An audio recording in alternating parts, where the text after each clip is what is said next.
Les tensions restent vives en Égypte. Les frères musulmans appellent à un soulèvement après des tirs de l'armée contre une manifestation de partisans du président déchu Mohamed Morsi qui ont fait au moins 35 morts selon la confrérie. De son côté, l'armée assure que 2 soldats ont été capturés par des pro-Morsi. Les boîtes noires ont parlé. Selon les enquêteurs, les pilotes du vol Asiana 214 ont tenté de remettre les gaz pour éviter le crash sur l'aéroport de San Francisco, alors que la vitesse de leur Boeing 777 était nettement inférieure à la normale. L'accident a tué 2 jeunes chinoises et a fait 182 blessés samedi soir.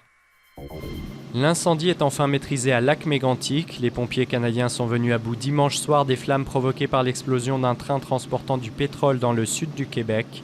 5 corps ont été retrouvés sur les lieux du drame, tandis que 40 personnes sont toujours portées disparues. C'est une première depuis 2007. Nicolas Sarkozy est attendu ce lundi au siège de l'UMP pour un bureau politique extraordinaire après l'invalidation de ses comptes de campagne.